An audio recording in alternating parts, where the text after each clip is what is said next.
And I guess we'll go. Broadcast is live.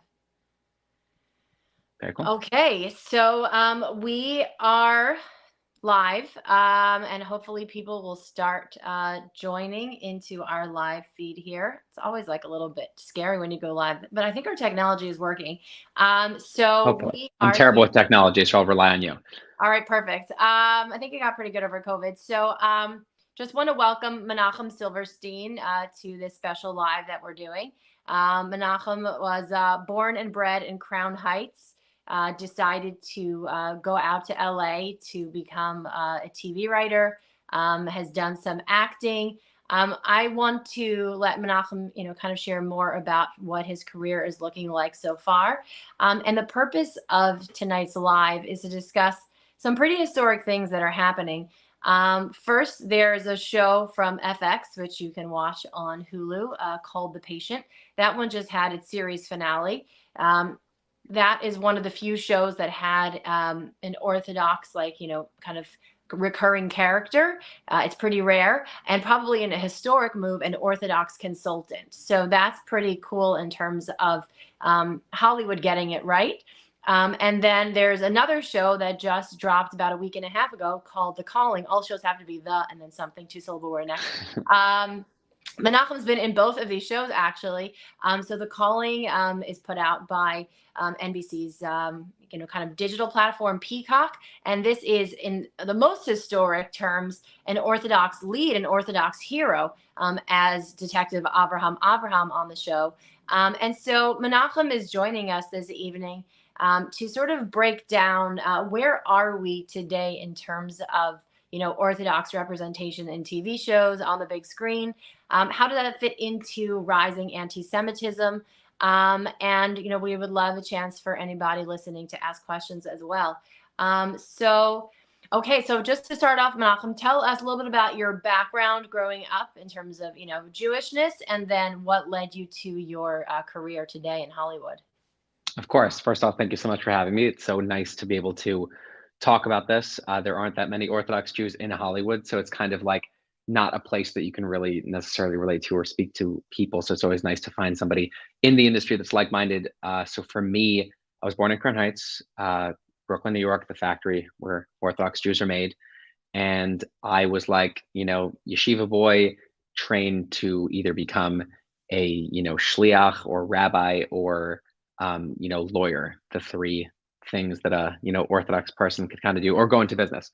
And I kind of really was fascinated with television shows, movies. Growing up, I couldn't really watch television shows and movies, which made it even more fascinating to me.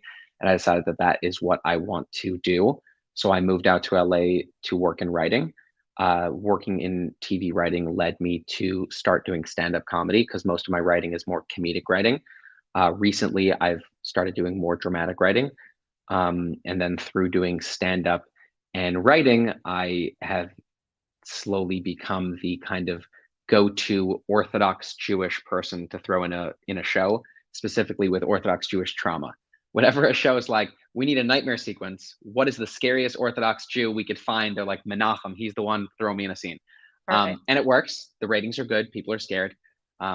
Kids run away from me on the streets. I guess that's what we're supposed to be doing. But yeah, so it's kind of been very cool and interesting to be able to be an Orthodox person on mainstream TV shows. Like you were mentioning, with The Patient and with The Calling, that it's nice that we're finally seeing Orthodox Jewish characters and, to an extent, authentic Orthodox Jewish representation. We'll get into the details of what we love, what we don't, but it was, super cool to be able to work on The Patient with Steve Carell.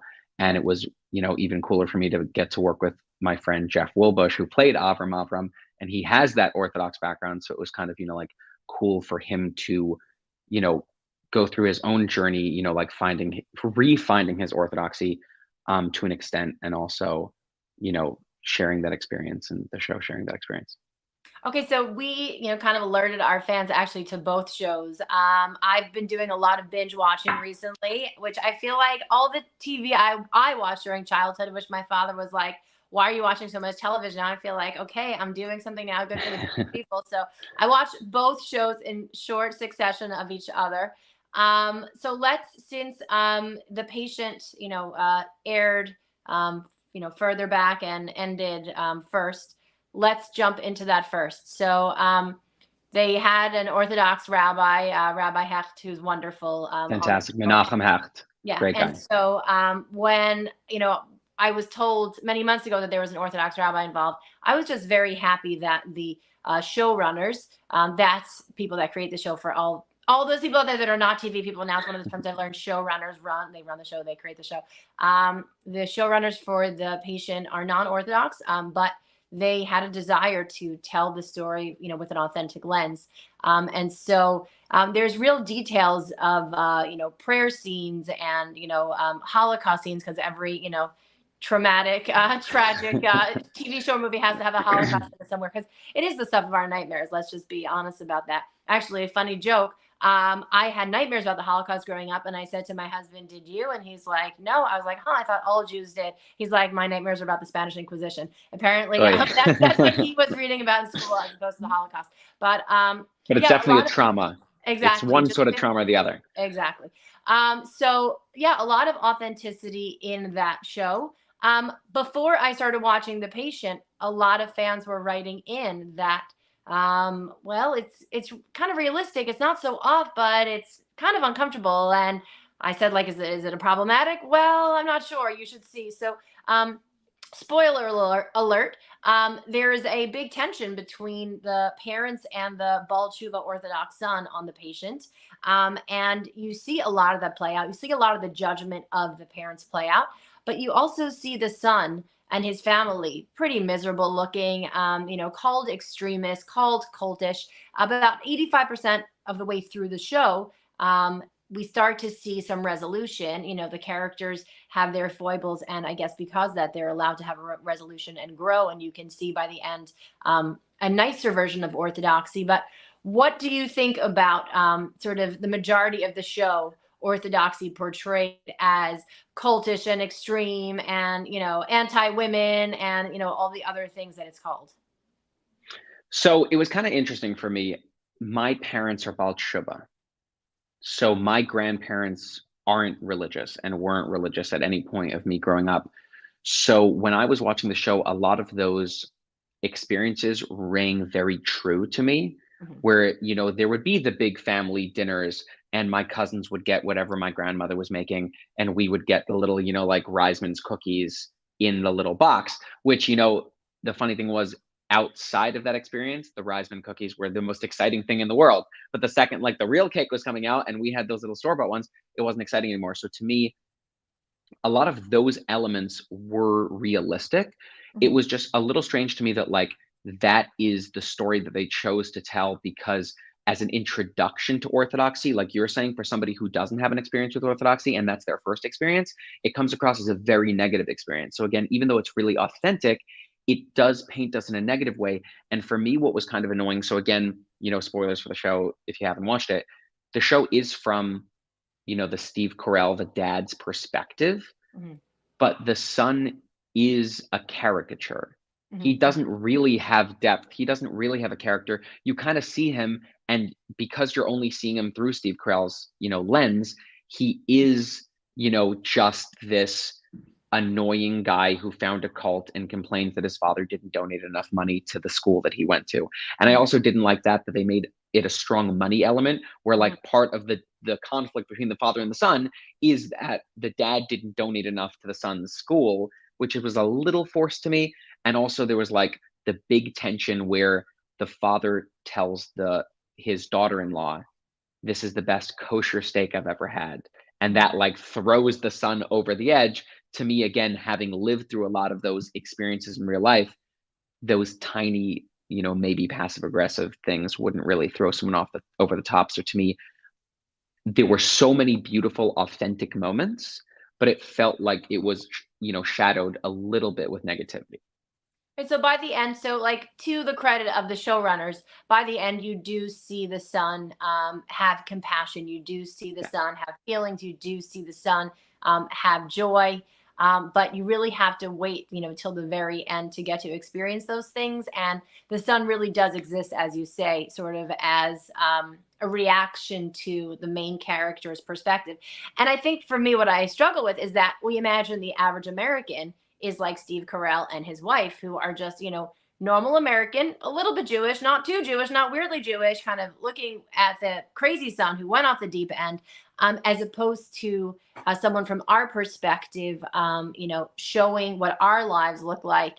And I think, while I'm thrilled that they use, Menachem Hecht, and they use a consultant, and we missed the major, really off moments that would have been there had a consultant not been used. I think we need an Orthodox writer. I think we need the writer to share, his life or her life from his or her perspective, to have a window into what does this world look like? And again, for the struggles to not always be about Judaism, to just have Judaism as the tapestry of life, where, it's the flow of life, it's the rhythm, it's the flavor, it's the color. And yet there's a whole life that exists within just sort of the Jewish landscape. For sure. I think that that is kind of a bigger issue that I'm trying to tackle, which is Hollywood doesn't really understand or differentiate between Jews. So to them, a Jew who's eating bacon on Yom Kippur is the same as a Jew who goes to synagogue on Yom Kippur. If anything, the Jew who's eating bacon on Yom Kippur is Jewish, but also relatable. And I think that part of the issue is a little bit of the relatability also. So that was one thing that I did like about The Patient, again, toward the end of the show, is that you did see this like human character who, has a family and has a relationship with his father, a relationship with his sister, a mother, etc.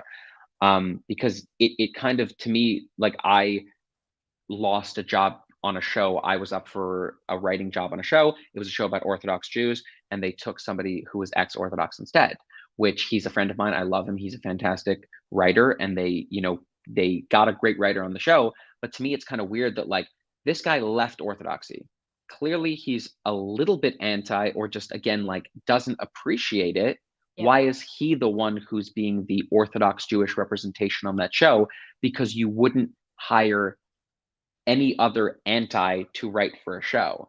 If somebody was like, So look, in the meetings that we've been having, because as you're having these conversations with Hollywood people one by one, we're doing this in a formal way through our Hollywood bureau. We have a colleague that joined us from the entertainment world recently, Cindy Kaplan, who's been coming to the meetings. She sort of speaks Hollywood speak, I speak, sort of Orthodox advocacy speak. And thank God we're a great combination. And what I've explained to these executives and to these diversity, equity, and inclusion people is that you would never have a Democrat who became a MAGA card-carrying Republican be a consultant or a writer on a TV show or movie about Democrats. And they clearly understand how off that would be, how that would be really strange, offensive. The person's perspective would no longer be reliable about Democrats. And nothing against someone that makes a journey away from Orthodoxy. We work with hundreds of people who have varying feelings about Orthodox Judaism from negative experiences in our Makom branch. So I know there's a lot of complicated reasons why people don't always sit well with, the way they were raised in, but that doesn't necessarily make that person the best person to be the consultant. And that's the other thing, not just any Jew, but specifically shows with, ex-Orthodox consultants, ex-Orthodox writers writing Orthodox parts. Those would be fitting parts for, ex-Orthodox characters or ex-Orthodox shows. Of which there are many. And let me just say this right now, while we're sort of critiquing these two shows, let's just say that neither character was going OTD, was leaving observance in either of these shows. And for which is a big deal. Right. So Julia Hart will give us season 2. So that's coming out on Netflix early December. So we do have more of that in case Unorthodox, My Unorthodox Life were not enough. Now we have Unorthodox Life 2. But fine. I really do appreciate that neither of these shows focused on characters leaving observance. That was actually really a breath of fresh air. And so I think definitely a huge step in the right direction. Sorry for cutting you off. Yeah. No.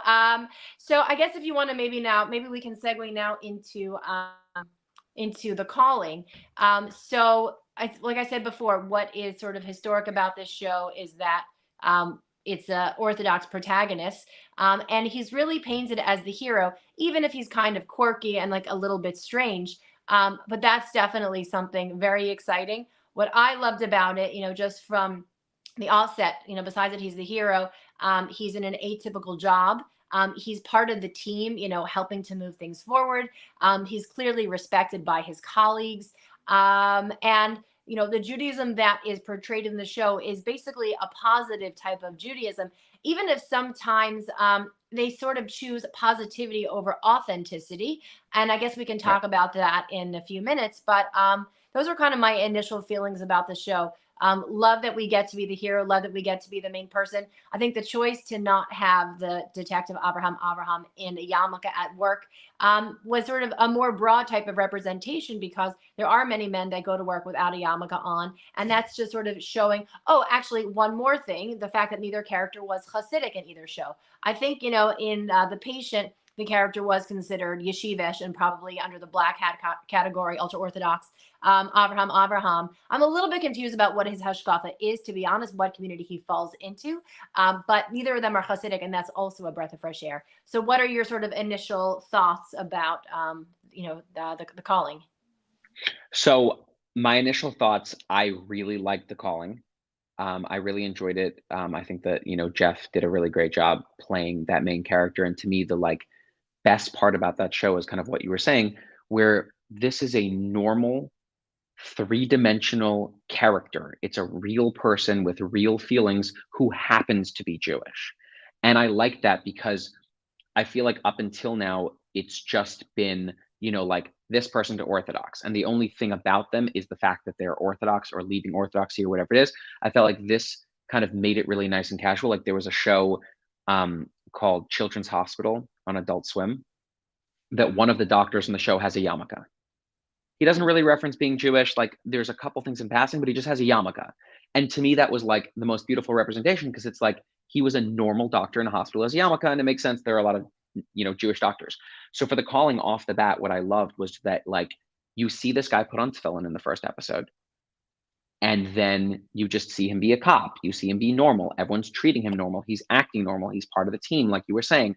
Then, like, fast forward a little bit, he has meetings with a rabbi. There's this rabbi who's his mentor, who he goes to.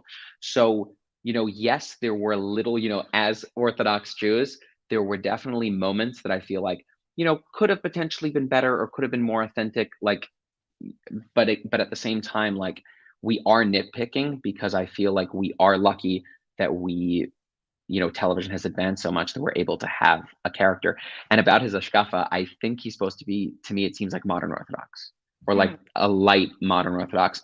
And the thing with the yarmulke, I would have loved to have him wear a yarmulke at work, but I get it. No, I that actually worked for me, not wearing the yarmulke at work. I'll get into, and the question is, I think and let's just clarify, for the show, they did use you as an extra in the show, like the patient. They did Co-star. have, yeah, a co-star. Okay, they did have Jeff as the lead of the show, who grew up Orthodox, although Satmar, and a very different type of Orthodoxy. Although you and Jeff have a bit of a relationship now, is that something that you could talk about? That you've kind of been friendly in real life as well, or?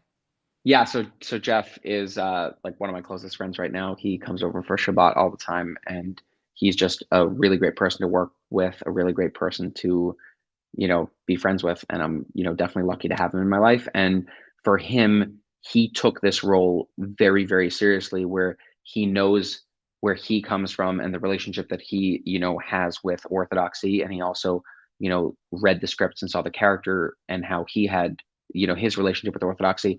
And we actually like, sat together and learned together to, come and try to find a new love for Orthodoxy. And I think that it really comes through in the character, that you see the character, like might have struggles, but at the end of the day, like you see the passion of him putting on tefillin or the genuine relationship he has with the rabbi, which I thought was great. I love that. So although you did not go into shlichus, there's a little bit of the There's Chabad a- in spreading the love of being Jewish, and that's really. I mean, I would say that's an interesting thing about all shluchim, and I'm not Lubavitch, but I also try to spread the positivity. There are opportunities and places outside of sort of formal Jewish education or outreach, to show that and to have that impact on Jeff, who's now portraying this religious character to the world, to help him find authentic moments of relearning and finding a new beauty is obviously really nice. So now if we get back to some of the nitpicky points of what community does he come from, when I was first looking at him, no yarmulke on, and then he seems like he's in a non-kosher restaurant. And by the way, everything I'm saying right now, our Orthodox readers and fans were commenting on as well. So this is Right. definitely something. One thing that I do want to comment here is about a year ago, a BuzzFeed news writer named Joseph Bernstein wrote about Orthodox representation, and sort of the tweet or the intro line around it was, "What are the ethics around depicting a community that can't or won't be part of the representation?" And I saw that, I was like, hello, that's Yeah. not true. Like in New Square, they may not be part of the representation, but there's a Right. whole bunch of us that actually do want to be part of a representation. And I think just like even that, like point, like that nuance of we're not Amish where we're not allowed to have electricity. Of course, there are Orthodox groups that don't use non-Jewish media, but many of us do. Right. So I think just clarifying that point, that we are actually watching and we are noticing. And so things that I noticed and our fans commented as well were things like no yarmulke, eating in non-kosher restaurants. Okay, he seems to be eating a salad. So, okay, that's a certain genre. But Right. then he runs over to go to a mincha minyan in the middle of work. And now running to stop in the middle of work to daven with a minyan is a very committed level of orthodoxy, which would usually be accompanied by not eating in a non-kosher restaurant and probably wearing a yarmulke too. So those were kind of some things that anyone watching that's outside of our community, I don't think they would notice. I don't think it made the character into a caricature. I don't think it, increases anti-Semitism. It's just a lack of authenticity that I think anybody that's watching, anyone Jewish, that has a little bit of knowledge, might be able to pick up on and say that's sort of inconsistent. What do you think? Are we being too nitpicky? So I think that the Chabadnik in me wants to give him the benefit of the doubt and say that was obviously a vegan restaurant. And if it's a vegan restaurant, it's definitely the gray area. No, so I think that it's hard to, work for television and, tell stories, and you have to answer to so many people. You have to answer to, like you're saying, the showrunner who's the head, of the show. You have to answer to the network. You have to answer. There are so many people that like have their opinion on things, and therefore, like, a scene, let's say like a eating at a non-kosher restaurant scene could have potentially not been in the original script and then been forced in there to, like, bridge gaps, etc.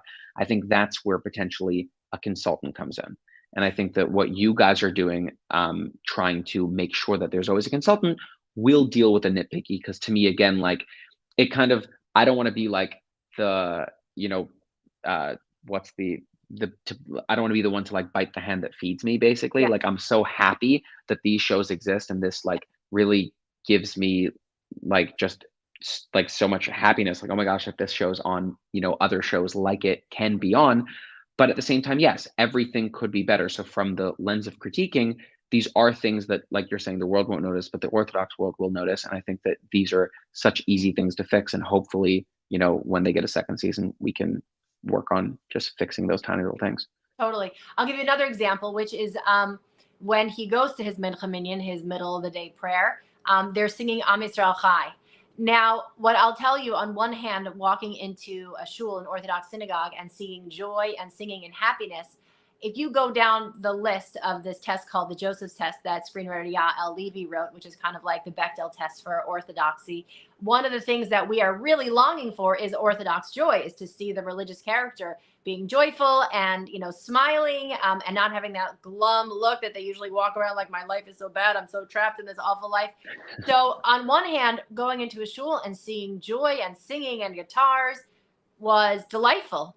On the other hand, there is no absolute reason why Am Yisrael Chai would be being sung in the middle of a mincha minyan, like, on a Tuesday afternoon. And so that's sort of one of those moments where it's like, hey, if we had a positive moment there, that just sort of made being a religious Jew look good, feel good. That is a real song we sing, not then exactly. Do we let it slide? Or do we say, hey, show mincha as it's meant to be, and let's find another time to sing and have a kumsitz later when it's authentic?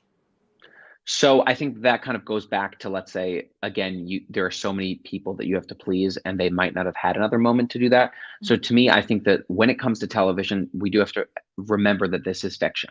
We do have to remember that, we can't complain about this, but meanwhile, the detective character comes up with the right clue at the right time and opens the right door.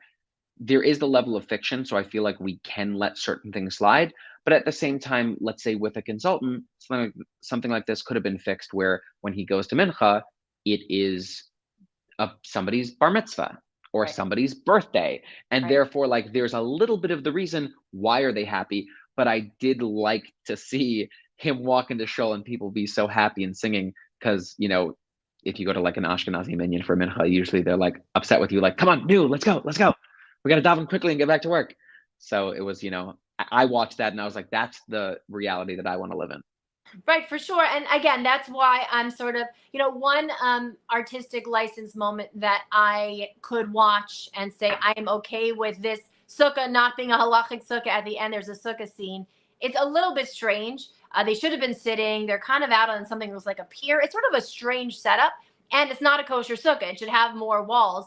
But I look at the sukkah automatically and I say, you know what? Like, I understand how they need to film a scene on TV. I've seen TV sets before. Thank you, Mayim Bialik. I understand that there's like just certain angles they have to get. So the fact that the sukkah is not kosher, that's an artistic licensing that I can live with to show them gathering, eating, having joy on this holiday. And that's from my non-TV background. What about the But fact? it Yeah, kind of looked like it had 2.5 walls, you which did. is No, the you bare did. You did minimum find of it to be. kosher. I'll say, okay, fine. It was kind of like, again, the Chabadnik in me. I'm like, if you look, it's It was maybe open up. just kosher. It's like a Miftzayim sukkah. It's like one of the ones in the back of the little vans. Exactly, exactly. The character himself, Avraham, seems to be maybe on the spectrum or like somewhat socially off, which fits into the genre of the Bosch, the monk, those type of characters Sherlock Holmes. that, yeah, that are not like fully socially there, but have maybe another sense about them that helps them solve crimes. On one hand, we can say we've seen this genre before. Here's just the Jewish version of it. The question is, on the other hand, is there a fear that viewers will say, see some sort of that Jewish power, that controls the weather and has space lasers? That's sort of one reading of it. Or is he socially off and kind of weird? And that's, all that religiousness made that happen to him. We have the rabbi to kind of like balance that piece out. And the truth is that if there's more Orthodox characters in the next season, that could even overcome Avraham. And the fact that his name is a double name is strange, which I know comes from the book, but maybe The he was books. destined to be a little bit of a strange character. But is that anything that you thought of, sort of him being a little bit socially off? Or is that, again, that's the genre of TV detectives and we go with it? So to me, like growing up, having seen some detective shows, like I grew up with Monk or Psych, or again Sherlock Holmes. Like I used to read the books and stuff. I feel like within the detective cop genre, the best detectives are the ones who are the quirky, weird ones. So to me, I kind of had the opposite reaction where I was watching and I was like, oh my gosh, finally, we got a quirky, interesting Jewish detective. Like we finally got the Jewish version of the quirky detective. And I kind of feel like the people who are going to go in and say, oh, he has the Jew magic that's going to, control the weather, would say he had the Jew magic that's going to control the weather, even if he was the most normal character. So to Mm. me, I definitely hear where you're coming from, but when I was watching that, the little boy inside me was like, felt included. Like, oh my gosh, we finally got that version of a detective. No, so I will definitely tell you to see his character, especially who really is framed as a hero, and you see the respect of his colleagues and people want to work with him. I think that that's just super exciting, and we haven't had that kind of representation before. And I think what we're both hoping is that NBC is going to build off of this. I'm hoping that the show is doing well. I'm hoping that your average American is sort of intrigued by this Avraham guy and some of his interesting traditions, and that there is a desire for a second season. And I think with more input from people within the community, it could take something that is already a great beginning, and then tweak it to a level that's even better. And I guess the thing is that it's kind of like early on here. Like we haven't had that many Orthodox characters. As far as I'm aware of, the only other recurring Orthodox character is Isidore Latham from Chicago Med.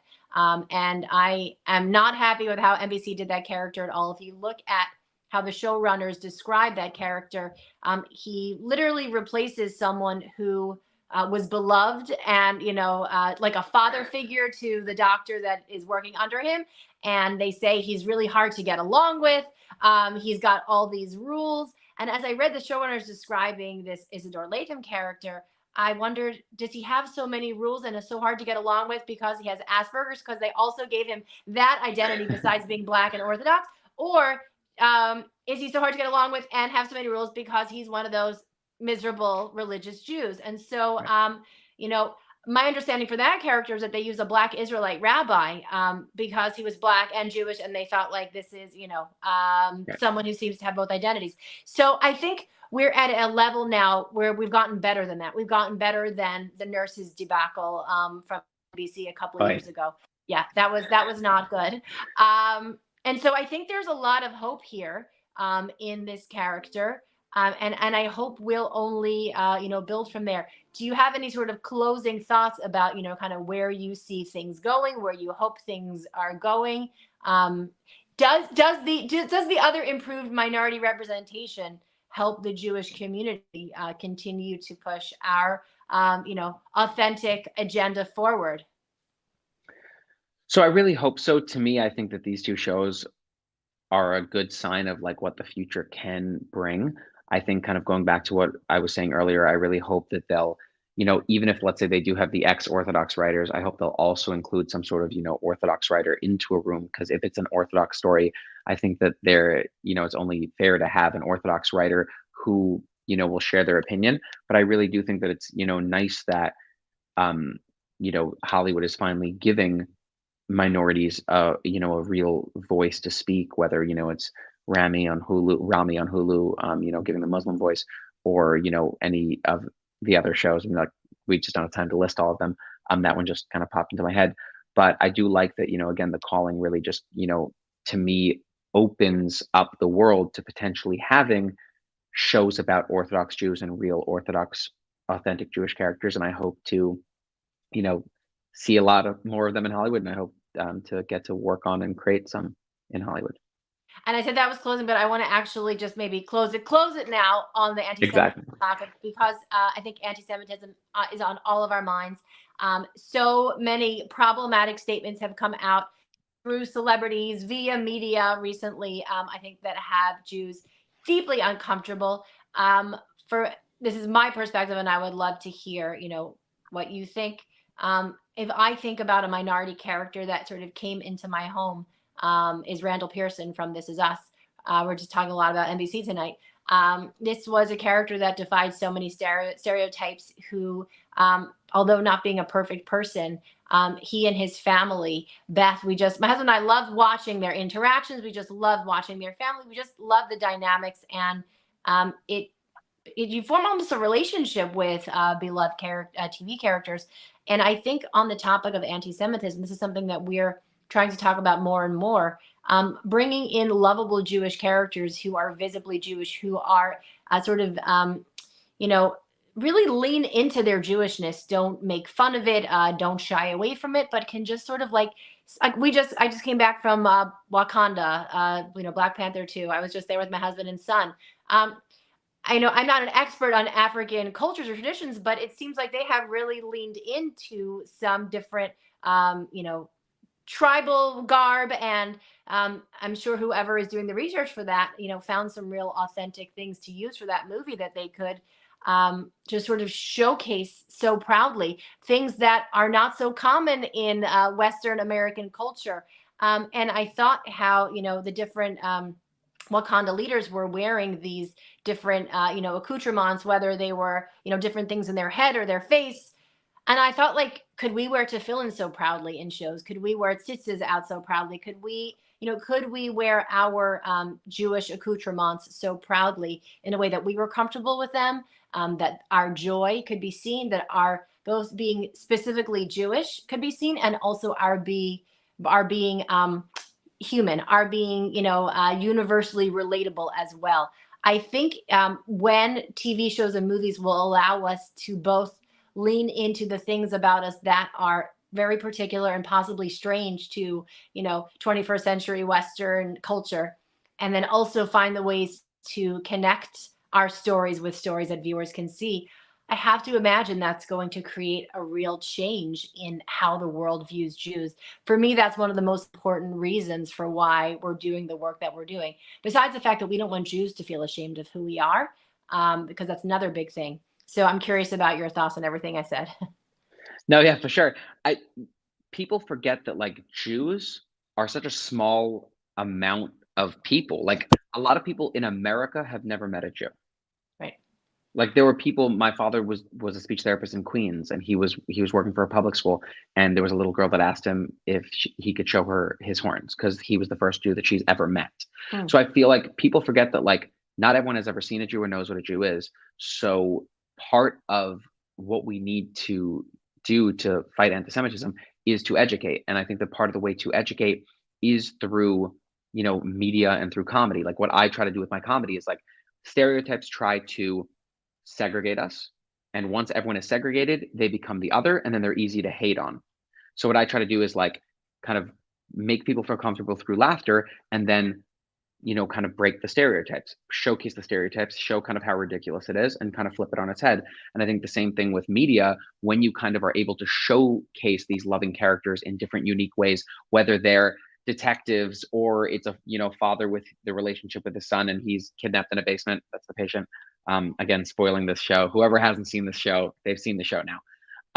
But I think through all of these different things, like what I did love about the patient, well, there were a lot of things I loved, but one of the main things that I loved was that they had this thriller aspect where a serial killer kidnaps his therapist, and then once they had you hooked with that, they then had this conversation about your son being religious and the father not being religious and their relationship and how they could deal with it and how they could fix it. So once you were involved for the thriller element, you ended up getting the rest. It's the Yeah. same thing with The Calling. Once you're invested in the cop show, you then see Avram go in a shul, and you see him in a sukkah, and you see him davening, and you see him putting on tefillin and washing nagelbasser and all these different things.